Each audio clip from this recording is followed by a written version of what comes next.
Hello students, welcome back to RM tutorials. Students, आज हम class 10th की geography का चैप्टर 3 जल संसाधन का रैपिड रिवीजन करने जा रहे हैं, जो आपके आने वाले एग्ज़ाम में काफ़ी इम्पॉर्टेंट होगा। तो उसको स्टार्ट करते हैं स्टूडेंट्स। तो चैप्टर है आपका जल संसाधन।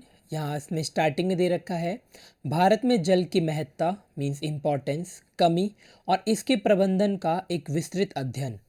आइए समझते हैं कि जल हमारे लिए इतना महत्वपूर्ण क्यों है। तो यहाँ फर्स्ट टॉपिक दे रखा है स्टूडेंट, जीवन का आधार, मतलब जल हमारे जीवन का आधार है। पृथ्वी का 3/4 भाग जल से ढका है, लेकिन अधिकांश खारा है। मीठा जल मीन्स फ्रेश वाटर बहुत कम मात्रा में नदियों, झीलों और भूजल से प्राप्त होता है। यह कृषि, उद्योग और मानव जीवन को अनिवार्य आवश्यकता है। मतलब हमारे जीवन में, कृषि में, चाहे उद्योग हो, चाहे हमारे जीवन में इस जल की काफ़ी ज़्यादा आवश्यकता है। प्रचुरता के बावजूद हम जल की कमी का सामना कर रहे हैं। जल दुर्लभता मीन्स वाटर स्कार्सिटी, जल संकट की स्थिति और असमान वितरण।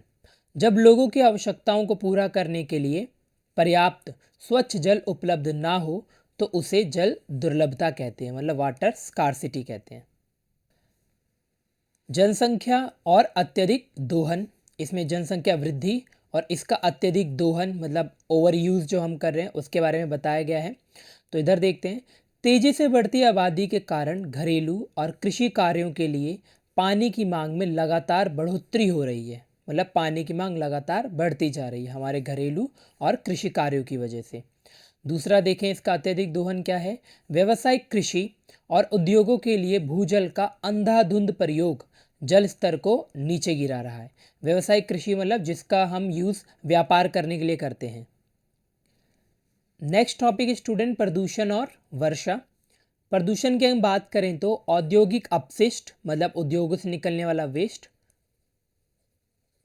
रसायनों और कीटनाशकों के कारण नदियां दूषित हो रही हैं। ये कारण बता रखे हैं। वर्षा पर निर्भरता, कई क्षेत्रों में कम वर्षा और समय के अनुसार पानी का असमान बंटवारा संकट पैदा करता है। तो यदि यह स्थिति बनी रही तो भविष्य काफ़ी चुनौतीपूर्ण हो सकता है। अगला है 20 करोड़ लोगों पर संकट, 2025 का लक्ष्य और 20 करोड़ प्रभावित जनसंख्या। तो अनुमान है कि सही संरक्षण के बिना 2025, जो कि आपका पिछला साल था, तक करोड़ों लोग जल संकट का सामना करेंगे। बढ़ते शहरीकरण ने इस समस्या को गहरा कर दिया है, क्योंकि देखो शहरीकरण के कारण क्या होता है, लोग एक ही जगह पर ज़्यादा से ज़्यादा मात्रा में बसते चले जाते हैं। अब ऐसे में क्या होता है, और शहरीकरण में सड़कें अक्सर कंक्रीट की बनी होती है, जिसमें अगर वर्षा होती भी है तो पानी भूजल में नहीं बन पाता, मतलब वह धरती के ऊपर ही रहकर सतह से ही वाष्पीकृत हो जाता है। तो ऐसे में पानी की संख्या भूजल के रूप में भी हो जाती है और ज़्यादा जनसंख्या बढ़ने के कारण भी हो जाती है। नेक्स्ट यहाँ पर दे रखा है स्टूडेंट, कुशल सिंचाई तकनीक मीन्स आधुनिक विधियों की अगर हम बात करें तो यहाँ ड्रिप इरिगेशन और स्प्रिंकलर की बात करी गई है।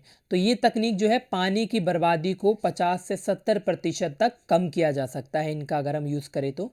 नेक्स्ट है फसल चक्र, कम पानी वाली फसलों जैसे कि बाजरा, दलहन की खेती को बढ़ावा देना जल संरक्षण में सहायक होगा। नेक्स्ट यहाँ पर दिखा रखा है स्टूडेंट, हर बूंद कीमती है हमारे लिए पानी की।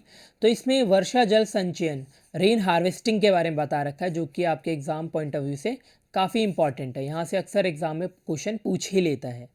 छत से गिरने वाली बारिश के पानी को टैंकों में जमा करना, जैसे कि यहाँ इस इमेज में देख सकते हो आप जूम करके। भूजल को पानी से भरने के लिए गड्ढे और खाइयाँ बनाना। स्थानीय समुदायों में जल संरक्षण के प्रति जागरूकता मीन्स अवेयरनेस फैलाना।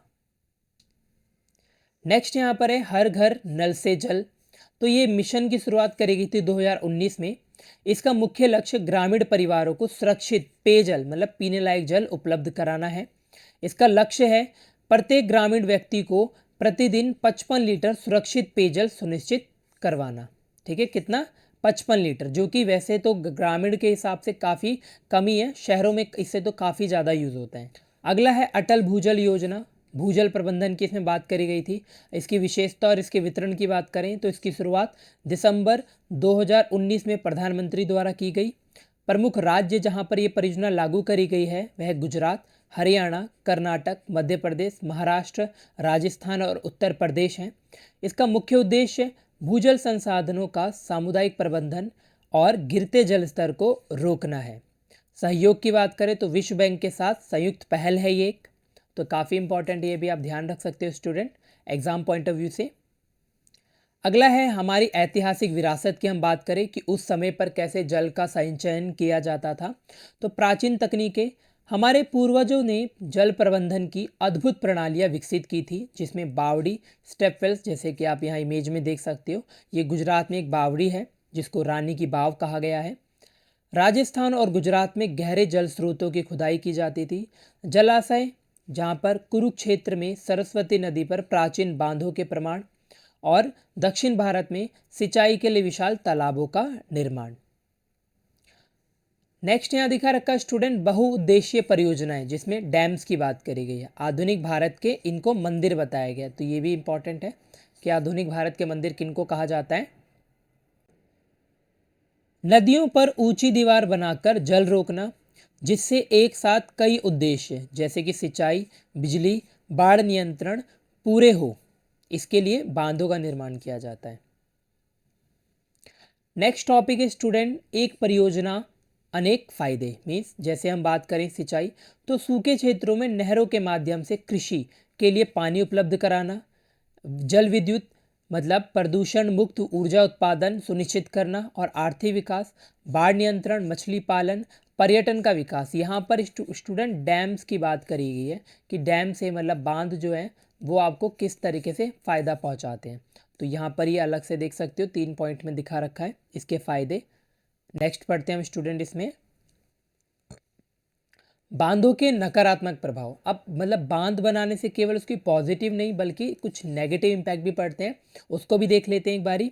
सबसे पहला है विस्थापन।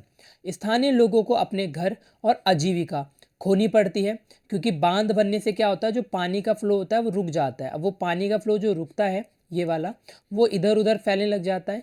इससे नदी के आसपास के जो इलाके होते हैं उनको खाली करवाना पड़ता है। साथ में जब पानी बांध से नीचे की तरफ गिरता है, इसके आसपास के इलाके जो होते हैं उनको भी खाली करवाना पड़ता है।